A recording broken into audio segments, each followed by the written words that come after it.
Thank you. Thank you, Father Al. Good morning, everyone. Morning. I wonder if my daughter might actually pay attention if she sees me up here talking during church. My name is Emily Lancy, for those of you that might not know me. My family and I have been parishioners at St. Joe's for almost 5 years now. My husband, Brad, is the patient dad who deals with all of our outfit choices, our hairstyles, extra church coats, and accessories before leaving the house every Sunday morning. Because we are the parents to 4 amazing and lovely ladies, Abigail, Eleanor, Claire, and Regina. Here at St. Joe's, I've helped to lead Children's Liturgy of the Word, just kind of feels normal. Catholic Kids Camp in the summer, I have helped out with our pro-life ministry, and I'm currently the president of the school's parent forum group. I am a cradle Catholic.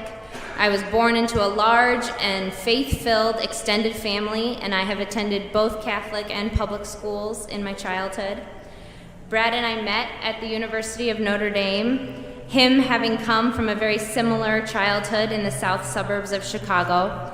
So there never has been a question that our family would not continue our rich tradition of living and participating in our Catholic faith. And that's what I want to talk a little bit about this morning. My family moved around a lot while growing up. I've lived in 5 states from birth through college, and no, my parents were not in the military, as most people assume.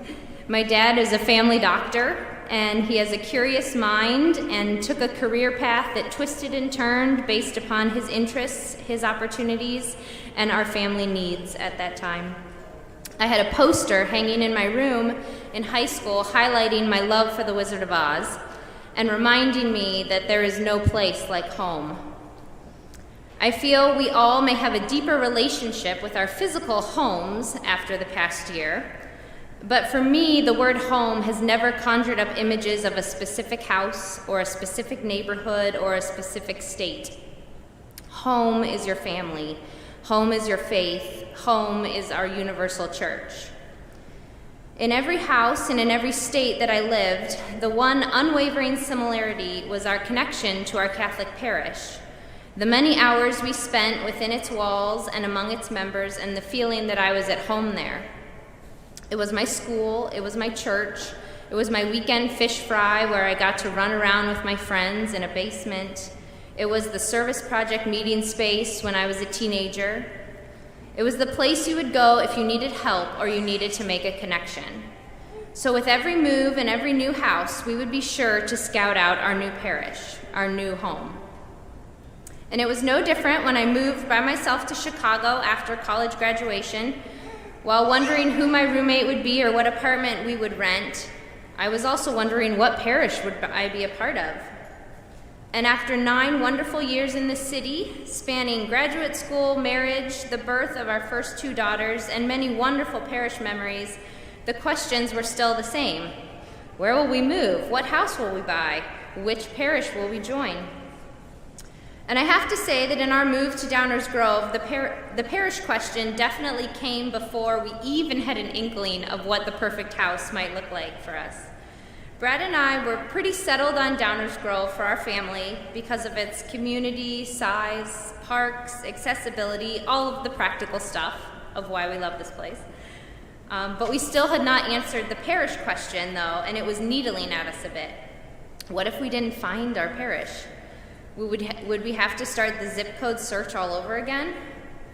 Well, thankfully, we are blessed in Downers Grove because we are able to host 3 Catholic parishes, and so we took the plunge and knew that we needed to drive out from the city one Sunday morning for Mass. My grandmother has lived in Lisle for over 40 years. She's a founding member at St. Margaret Mary's, and she knows everyone in the diocese. So when I asked her, well, where do we go to church if we want to live in Downers Grove? She smiled and said, oh, St. Joe's right there on Main Street. I said, okay. So that's where we showed up the first weekend in August, being somewhat on time for 9 a.m. despite the city traffic. And as luck would have it, it was also Donut Sunday. Now, I apologize that I'm talking about Donut Sunday, but it will just make us all that more appreciative for when Donut Sunday happens again.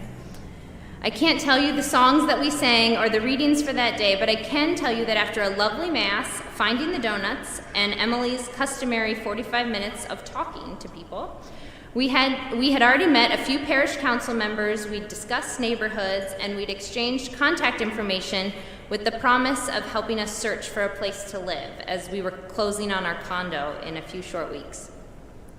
Due to kind postings by parishioners on our behalf to local social media sites, we had a rental property within 2 weeks, and our eldest daughter Abigail began preschool here 3 weeks later. The first day of school commute from Wicker Park was a bit of an adventure.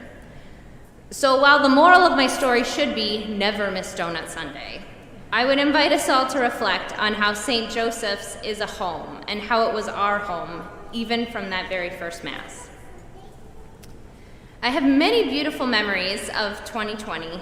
All of them involve a pretty crazy and a loud house of 6 people, one of which was not even 3 months old at the time that we were shifted to staying home full-time. My experience was not quiet. It was not full of endless movie marathons or learning how to bake photo-worthy sourdough, though I did attempt it like twice.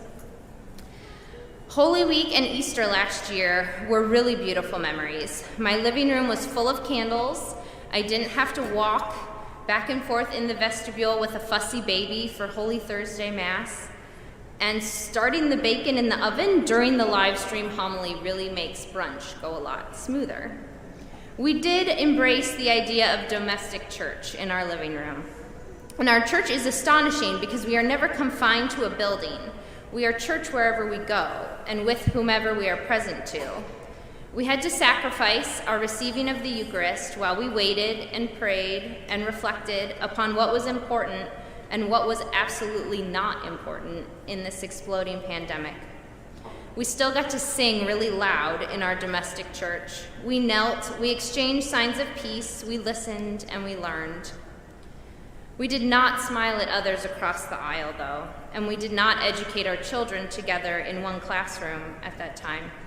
We did not meet for children's liturgy in the chapel, and we did not eat donuts in the hall or spend 45 minutes talking to each other after Mass.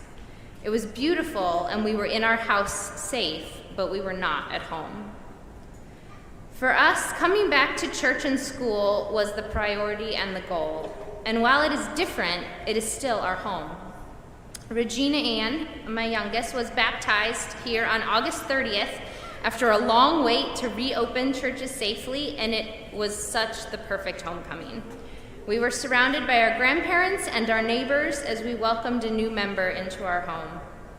School began just 2 days later, and here at St. Joseph's, our children have been in the classroom for the entire school year. And I get quite emotional about it. That's only because of Father Al and Mrs. Stacy and the wonderful, amazing teachers we have here at St. Joe's. Now in her 5th year at St. Joe's School, Abigail, my oldest, will make her communion here in 2 short weeks on May 1st. Soon, I hope to be inviting children back to the chapel for children's liturgy. We will gather for parish picnics, and one day we will sing at full volume with 400 people in this space. And while all of that will be so, so good, it will not make St. Joseph's more of a home than it already is. Everyone here knows that. More gatherings and a return to group activities will enhance and deepen our connections, blessedly and thankfully, because having a family of small children and not being able to socialize is really rough. But if anything that the past 12 months have taught me, it's a grateful awareness of the true blessings and the true non-essentials. How many things did we do without and realize that we were better off? How many things did we sacrifice and realize that there was a deep void that we couldn't fill elsewhere? For us, that was our St. Joseph's community. And I pray that our time apart only made us stronger and more committed to giving our energy and our time to each other and our faith journeys. We have such a thirst now for this special place and our shared worship, and we know that there is no place like home. Thank you so much for listening for a few short minutes. Thank you, Father Al, for letting me share my stories up here.